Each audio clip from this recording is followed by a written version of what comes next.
ជីវិតពិតស្មានមិនត្រូវដូចដើរលើផ្លូវដែលបែកជាពីរផ្លូវមួយរីករាយផ្លូវមួយញោមញីដោយទុំពេញទេគ្មានស្បាយអរ៉ាខ្ញុំជ្រឹងប្តីចាំងស្មានថាចេងគិតចឹងចិត្តគំនិតក្រែងមិនសាវាតែស្មានខុសហើយគួរឲ្យអនិច្ចាដីខ្ញុំនេះណាសាវាលេខមួយស្រីក្មេងប៉ិនលងប្តីខ្ញុំឲ្យអង្គគ្មានសល់បេដងរេមិនចាញ់ស្រាល់មិនខ្វាយខ្វល់នឹងខ្ញុំຕົកព្រួយស្រីក្មេងផ្អែមស្និទ្ធប្តីខ្ញុំលែងគិតដូចមនុស្សខ្លួនមួយដាញ់យំបែកខ្នើយបែកភួយខ្ញុំដេកយំព្រួយស្ទើររាត្រីកុំនៅ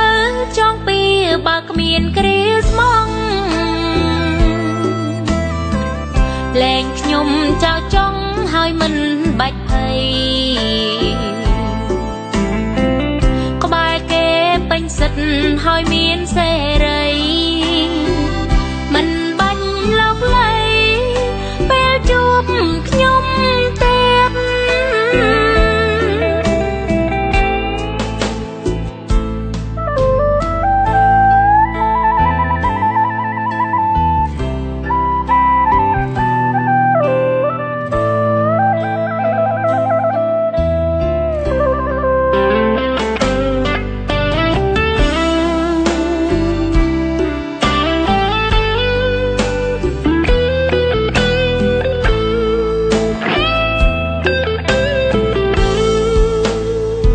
ស្រីក្មេងប៉ិនលងប្តីខ្ញុំឲ្យអង្គគ្មានសល់បេដងរេមិនចាញ់ស្រាល់មិនខ្វាយខ្វល់នឹងខ្ញុំຕົកព្រួយស្រីក្មេងផ្អែមស្និទ្ធប្តីខ្ញុំលែងគិតដូចមនុស្សខ្លួនមួយដាញ់យំបែកខ្នើយបែកភួយខ្ញុំដេកយំព្រួយស្ទើររាត្រីចង់ពីបើគ្មានគ្រាស្មងលែងខ្ញុំចោលចង់ហើយមិនបាច់ភ័យក្បែរគេពេញសិទ្ធហើយមានសេរីមិនបាញ់លោកលៃពេលជួបខ្ញុំទៀត